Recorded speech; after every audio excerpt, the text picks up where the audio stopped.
হযরত দাউদ আলাইহিস সালামের জীবনের ২য় পর্বে আপনাদের সবাইকে স্বাগতম। এই পর্বে আলোচনা করা হবে কিয়ামতের কিছু আলামত, অঙ্গ-প্রত্যঙ্গ সাক্ষ্য প্রদান। একদা বনী ইসরাইলের কত লোক এসে হযরত দাউদ আলাইহিস সালামের নিকট বলল, হুজুর, আমাদিগকে কিয়ামতের কিছু আলামত দেখান, যাতে আমাদের ঈমান আরো মজবুত হয়। হযরত দাউদ আলাইহিস সালাম বনী ইসরাইলকে বললেন, আগামী ৩ দিন পরে ঈদ। তোমরা ঈদের দিন ময়দানে এসো। তাহলে তোমরা কিছু কিয়ামতের আলামত দেখতে পাবে। এই বলে তাদেরকে বিদায় করলেন। তৎসময় বনী ইসরাইলের সম্প্রদায়ের মধ্যে একজন ধনী ব্যক্তি ছিল। তার অনেক টাকা পয়সা অর্থ সম্পদ ছিল। এ ব্যক্তি ছিল অনেক শখের গরু। গরুটি দেখতে যেমন সুন্দর ছিল, তেমনি মালিক তাকে স্বর্ণ, রৌপ্য, হীরা জহরাত দিয়ে এমনভাবে সাজিয়েছিল যাতে একবার ওটার দিকে কারো দৃষ্টি পড়লে আর চক্ষু ফেরাতে ইচ্ছে হতো না। সে গরুটি মাঠে মুক্তভাবে ছেড়ে দিত। গরু দিনের বেলায় মাঠে চড়ত আর রাত্রিবেলায় সে মহাজনের ঘরে শুয়ে থাকত। একদিন মহাজনের গরুটি নিখোঁজ হলো। তখন মালিক চতুর্দিকে লোক লাগিয়ে গরুটির খোঁজ খবর নিতে লাগলো। কয়েকদিন যাবৎ সে অস্থির হয়ে শহরের সর্বত্র অনুসন্ধান করলো, তবু গরুর কোনো হদিস পাওয়া সম্ভব হলো না। তখন মালিক ঘোষণা দিলেন, কেউ যদি গরুর সন্ধান দিতে পারে তাকে 10,000 টাকা পুরস্কার করা হবে। পুরস্কারের কথা শুনে বহু লোক গরুর সন্ধানে ব্যস্ত হয়ে পড়ল। বনী ইসরায়েলদের মধ্যে সে যুগে অনেক অলি আল্লাহ, বুজুর্গ ও নেককার ব্যক্তি ছিলেন। তাদের মধ্যে একজন নেককার মহিলার কথা শুনে এখানে তুলে ধরছি। মহিলাটি ছিল অত্যন্ত ধর্মপ্রায়ণ, দিবারাত্র ইবাদত বন্দেগীর মধ্যে থাকতেন। তার একটিমাত্র ছেলে ছিল আর অন্য কোনো আপনজন ছিল না। মহিলা নির্বিঘ্নে ইবাদত করার জন্য লোকালয় ছেড়ে এক নির্জন ময়দানের মধ্যে বসতি স্থাপন করেন। ছেলেটি তার সঙ্গে ছিল। সেখানে তাদের ঘরের পাশ দিয়ে একটি ছোট পানির নহর সর্বদা বয়ে যেত। তাদের যখন ক্ষুধা পেত তখন তারা গিয়ে নহরের পানি পান করত। তাতেই তাদের ক্ষুধা নিবৃত্ত হতো। কিছুদিন এভাবে ইবাদত করার পরে দেখা গেল নহরের পাশে কয়েকটি আনার গাছ জন্মেছে। দেখতে দেখতে গাছগুলো বড় হয়ে তাতে ফল ধরতে লাগলো। গাছগুলো প্রতিদিন 2টি করে পাকা ফল দিতে আরম্ভ করলো। তখন মহিলা ও তার ছেলে আল্লাহর প্রদত্ত আনার খেতে আরম্ভ করলো। প্রতিদিন তারা 2টি ফল খেয়ে পরিতৃপ্ত হতো। আল্লাহর বান্দার রিজিকের মালিক আল্লাহ নিজেই। তাই তাদের আর রুজি রোজগারের কোনো ভাবনা ছিল না। তারা দিবারাত্র ইবাদতে মশগুল থাকতো আর আনার ও নহরের পানি পান করে অতি স্বাচ্ছন্দ্যে জীবনযাপন করত। এভাবে তারা একাধারে 70 বছর যাবৎ ইবাদত বন্দেগীতে লিপ্ত থাকে এবং আনার ও নহরের পানি পান করে জীবিকা নির্বাহ করে। একদা ছেলে তার মাকে বলল, আমরা একাধারে 70 বছর যাবৎ একই খাদ্য খেয়ে আসছি। আমি এখন বৃদ্ধ হয়েছি আর তুমি অতি বৃদ্ধা। এখন আমার মনে চায় আমি বাজারে গিয়ে নতুন কিছু খাদ্য এনে তোমাকে খেতে দেই। বৃদ্ধা জিজ্ঞেস করলো, টাকা কোথায় পাবে? তখন ছেলে বলল, একদিনের 2টি আনার বিক্রি করে যে টাকা পাবো তা দ্বারা অন্য খাদ্য কিনে নিয়ে আসবো। তার মা বলল, বাবা, আল্লাহ খুশি হয়ে যে খাবার আমাদের দিচ্ছেন তার উপর আমরা খুশি থাকা উচিত। বিকল্প কোনো চিন্তা করার আল্লাহ তাআলা নাশুকরিয়া হবে। অতএব আমাদের কোনো নতুন খাদ্য প্রয়োজন নেই। আমরা আল্লাহ তাআলার পক্ষ থেকে যা পাচ্ছি তা আমাদের জন্য যথেষ্ট। অতএব আমি তোমাকে দুর্ভাবনা করতে বারণ করছি। ছেলে তার মায়ের উপদেশে সন্তুষ্ট হলো না। সে বারবার তার মাকে একই কথা বলে বিরক্ত করতে লাগলো। অবশেষে তার মা বলল, তোর যা মন চায় তাই করকে। ছেলে তখন সেদিনের 2টি আনার নিয়ে বাজার গেল এবং তা বিক্রি করে সে টাকা দ্বারা বিভিন্ন রকমের খাদ্য কিনে আনলো। প্রথমে তার মা ছেলে ক্রয় করার খাবার কিছুই খেল না। ছেলে তখন তার মাকে বলল, মা, তুমি না খেলে আমি খাবো না, সমস্ত খাবার ফেলে দেব। তখন তার মা বাধ্য হয়ে বাজারের খাবার খেলো। ছেলেও পেট ভরে খেলো। পরের দিন দেখা গেল আনার গাছে আনার ধরেনি। তখন তার মা ও ছেলে দুশ্চিন্তাগ্রস্ত হলো। এক এক করে 3 দিন অতিবাহিত হয়ে গাছের ফল আর ধরল না। তারা অনাহারে খুবই দুর্বল হয়ে গেল। তারা শুধু নহরের পানি পান করে অতিবাহিত করতে লাগলো। এ সময় প্রতিদিন একটু সুন্দর, স্বাস্থ্যবান ও অলঙ্কারে সজ্জিত একটি গরু এসে তাদের দরজায় সারাদিন গড়াগড়ি করে কাটত। 3য় দিন গরুর জবান খুলে গেল। সে বৃদ্ধাকে বলল, মা, আমাকে জবাই করে আমার গোস্ত খান। আমি আপনাদের জন্য হালাল। অতএব হালাল গোস্ত খেতে আপনাদের আপত্তি থাকা উচিত নয়। তখন বৃদ্ধা ও তার ছেলে গরুর ভাষা শুনে চিন্তিত হলো। বৃদ্ধা বলল, গরু কার গরু খেয়ে আবার বিপদে পড়ব? ছেলে বলল, গরু নিজেই বলেছে সে আমাদের জন্য হালাল। এজন্য কোনো অপরাধ হলে গরুর হবে, আমাদের কোনো অপরাধ হবে না। অতএব মা, আমরা গরুটিকে জবাই করে আর গোস্ত খেয়ে ক্ষুধা নিবৃত্ত করি। গরু আজ 3 দিন যাবৎ আমাদের ঘর প্রান্তে এসে শুয়ে থাকে। আল্লাহ তাআলা আমাদের জন্য খাদ্য পরিবর্তনকে আর আকাঙ্ক্ষা করার জন্যই আনার বন্ধ করে গরু পাঠিয়ে দিয়েছেন। বৃদ্ধা ছেলের কথা শেষ পর্যন্ত রাজি হয়ে গরুটি জবাই করার জন্য যখন তার কাছে এলো, তখন গরু তার ঘাড় মাটির সাথে মিশিয়ে জবাই পরিবেশ সহজ করে দিল। ছেলে কোনো লোকজন ছাড়াই একাই গরু জবাই করা সম্পাদন করলো। এতে তার কোনো অসুবিধা হলো না। গরুর মাংস কেটে অল্প সময়ের মধ্যে তারা কাবাব বানিয়ে ক্ষুধা নিবারণ করলো। বাকি মাংস কাবাব বানিয়ে পরের দিনগুলোর জন্য রেখে দিল। বনী ইসরায়েলের সম্পদশালী ব্যক্তি যে ছিল এ সুন্দর গরুর মালিক, সে কয়েকদিন যাবৎ গরুটি হারিয়ে উহার খোঁজ অনেক লোক লাগিয়ে দিয়েছিল। বনী ইসরায়েলের মধ্যে দেলালা নামে ধূত মেয়ে লোক ছিল। 10,000 টাকার প্রাপ্তির লোভে বাড়ি বাড়ি গিয়ে গরু সন্ধান করতে লাগলেন। অনেকবার অনুসন্ধানের পর একসময় বৃদ্ধের বাড়ি এসে উপস্থিত হলো। তখন গরুর চামড়া ও হাড় বিক্ষিপ্ত অবস্থায় পড়েছিল। দেলালা এগুলো দেখে অনেকটা আশাবাদী হলো। সে তাৎক্ষণিক বৃদ্ধার ঘরে গিয়ে দেখে বৃদ্ধা ও তার ছেলে ঘরে বসে কাবাব খাচ্ছে। তখন দেলালা বলল, তোমরা কাবাব খাচ্ছ, গরুটি তো খুবই ভালো ছিল, তার গোস্ত খেতে ভালোই হবে। ভালো হওয়ার সময় আমি তোমাদের বাসায় এসেছি, আমাকে কিছুটা খেতে দাও। বৃদ্ধ তখন তাকে একটু কাবাব খেতে দিল। দেলালা কাবাব নিয়ে বের হয়ে গেল এবং বলল, আমি এটা বাড়িতে নিয়ে গিয়ে মজা করে খাবো। দেলালা ওখান থেকে বের হয়ে দুধ গরুর মালিকের কাছে পৌঁছে তাকে খবর দিল। সে বলল, আমি আপনার গরুর খবর নিয়ে এসেছি, এখনই আমাকে আমার প্রাপ্য বকশিশ দিয়ে দিন। গরুর মালিক তাকে একত্রে 10,000 টাকা দিয়ে বলল, কোথায় আমার গরু? দেলালা বলল, গরু জীবিত নেই। নির্জন ময়দানের মাঝে এক বৃদ্ধা ও তার ছেলে বাস করে। তারা এবাদতে ভ্যান করে, ওখানে এবাদতখানা তৈরি করে, ওখানে দিবারাত্র এবাদত করার নামে চুরি ডাকাতি করে।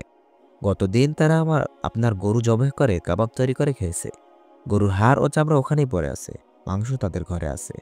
আপনি এখনই লোক পাঠিয়ে তাদের বন্দী করুন, অন্যথায় তারা পালিয়ে যাবে। ধনী ব্যক্তি তখনই খলিফার নিকট সবিস্তারে ঘটনা বলল। হযরত দাউদ আলাইহিসসালাম ধনী ব্যক্তির পরিপ্রেক্ষিতে বৃদ্ধা ও তার ছেলেকে বন্দী করে নিয়ে আসার জন্য লোক পাঠিয়ে দিলেন। এ সময় হযরত জিবরাইল আলাইহিসসালাম সেখানে হাজির হয় হযরত দাউদ আলাইহিসসালামকে ইবাদতখানা ডেকে নিয়ে আসলেন। নির্জন স্থানে হযরত জিবরাইল আলাইহিসসালাম বললেন, ধনী ব্যক্তি যে অভিযোগ দায়ের করেছে সেটা এক বিরাট ষড়যন্ত্র।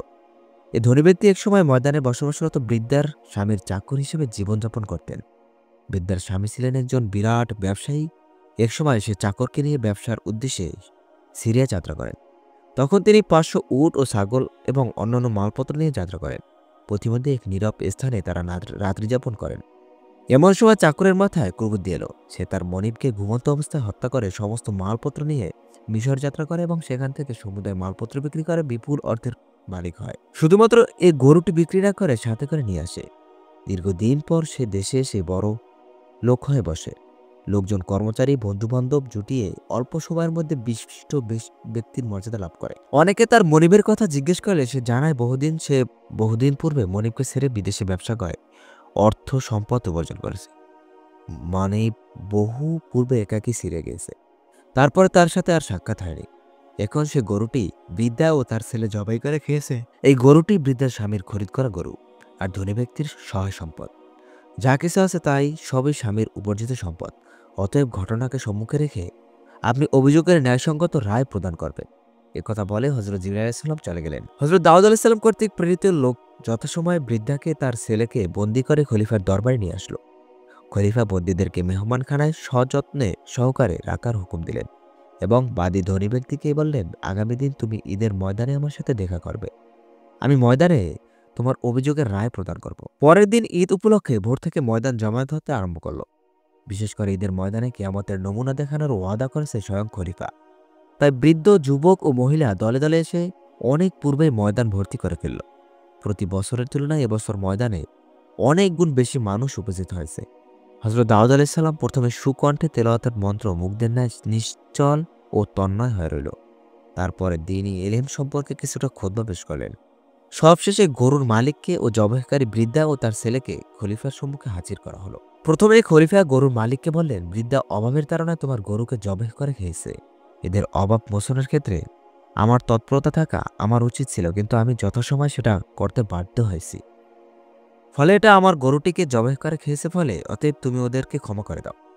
গরুওয়ালা বলল, না, আমি ক্ষমা করতে সম্মতি নই, আপনি ন্যায় বিচার করুন। তখন খলিফা বললেন, আচ্ছা, তাহলে আমি ক্ষতিপূরণ বাবদ উহার উপযুক্ত দাম তোমাকে দিয়ে দিচ্ছি, তুমি এবার ওদের ক্ষমা করে দাও।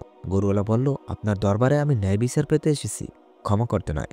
তখন জিবরাইল আলাইহিস সালাম এক আওয়াজ দিয়ে বললেন, হে খলিফা, বিচার প্রার্থী ন্যায় বিচার পেতে এসেছে, অতএব আপনি ন্যায় বিচার করুন, ক্ষমার মাধ্যমে মীমাংসার প্রয়োজন নেই। হযরত দাউদ আলাইহিস সালাম তখন বৃদ্ধাকে জিজ্ঞেস করলেন, এ ব্যাপারে তোমাদের কি বক্তব্য আছে? বৃদ্ধা তখন বলল, হুজুর, আমার স্বামী একজন নেককার ব্যবসায়ী ছিলেন। তিনি চিরদিন তার ব্যবসার লাভের অর্ধেক গরিব দুঃখীকে দান করতেন। একদা তিনি ব্যবসার উদ্দেশ্যে সিরিয়া যান, তারপর আর তিনি ফিরে আসেননি। আমি তখন আমার ছেলেকে নিয়ে খুব বিপন্ন হয়ে পড়ি।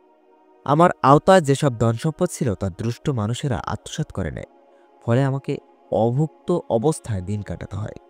তখন আমি মনে মনে চিন্তা করলাম, বুভুক্ত অবস্থায় হতাশা মৃত্যুবরণ করার চাইতে নিভৃতে আল্লাহর নাম স্মরণ করতে করতে মৃত্যুবরণ অনেক শ্রেয়। তাই আমি বাড়িঘর ছেড়ে ময়দানে একখানি জীর্ণ কুটির তৈরি করে আল্লাহর ইবাদত বন্দেগীতে মশগুল হই। এখানে আল্লাহ তাআলা আমাদের সুপেয় পানি ও মূল্যবান ফল দান করে রিজিকের ব্যবস্থা করে দেন। আমরা দীর্ঘ ৭০ বছর যাবৎ আল্লাহর প্রদত্ত রিজিক খাই এবং ইবাদত বন্দেগীতে লিপ্ত থাকি।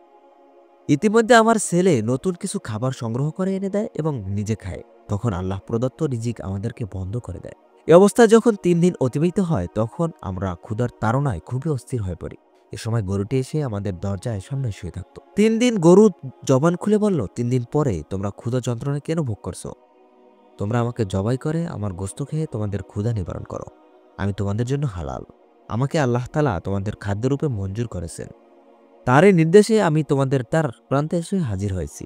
হুজুর, আমরা গরুর মুখের কথা শুনে বিশ্বাস করলাম এবং গরুটিকে অতি সহজে জবাই করে কাবাব করে কিছুটা খেয়ে ফেললাম।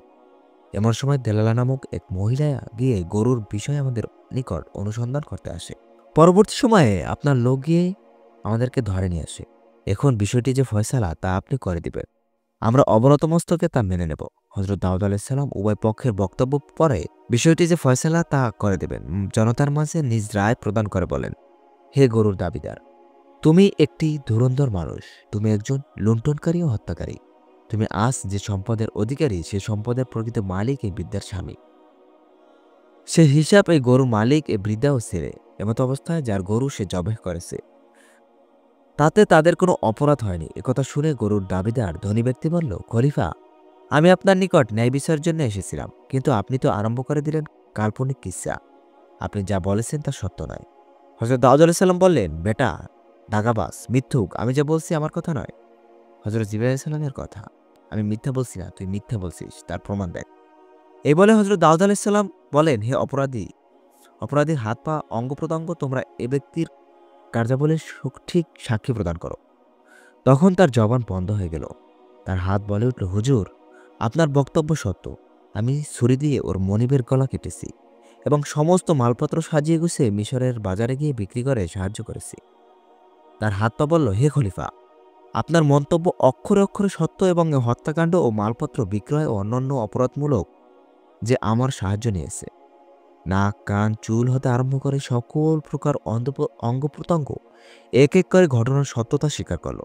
তখন হযরত দাউদ আলাইহিস সালাম বলেন, আল্লাহর শরীয়ত অনুসারে ধনী ব্যক্তির সকল ধন সম্পদ এই বৃদ্ধাকে দিয়ে দাও এবং একে এই মুহূর্তে কতল করে দাও। অল্প সময়ের মধ্যে খলিফার আদেশ কার্যকর করা হলো। ঈদের ময়দানে খোলা জায়গায় তার মৃত্যুদণ্ড কার্যকরী করা হলো এবং দেশরক্ষা বাহিনীতে পাঠিয়ে তার সকল সম্পদ বাজেয়াপ্ত করে বৃদ্ধা মালিকানায় পৌঁছানোর ব্যবস্থা করা হলো। বৃদ্ধা ও তার ছেলেই খলিফার রায় শুনে ময়দানের সেজদারত হলেন। বনী ইসরাইলরা সমস্ত ঘটনা দেখে আল্লাহ তাআলার উপর অধিক আস্থাবান হল। হযরত দাউদ আলাইহিস সালাম বলেন, তোমরা কিয়ামত এর বিরাট আলামত দেখলে। পৃথিবীতে যে যা কিছু করো না কেন তার সত্যতা প্রমাণের জন্য তোমাদের অঙ্গ প্রত্যঙ্গ সাক্ষ্য প্রদান করবে। কিয়ামতের দিন এরাই হবে তোমার কৃতকর্মের প্রধান সাক্ষী। অতএব তোমরা কি কিয়ামতের ভয়াবহ দিনে উদ্ধার লাভের নিমিত্ত পূর্ণ শরীয়তের পালনের প্রতিজ্ঞা নাও। এটাই তোমাদের মুক্তির প্রকৃত সনদ। সুপ্রিয় বন্ধুরা, হযরত দাউদ আলাইহিস সালামের দ্বিতীয় পর্ব এখানেই সমাপ্ত। তৃতীয় পর্ব সঠিক সময়ে আপলোড করা হবে ইনশাআল্লাহ।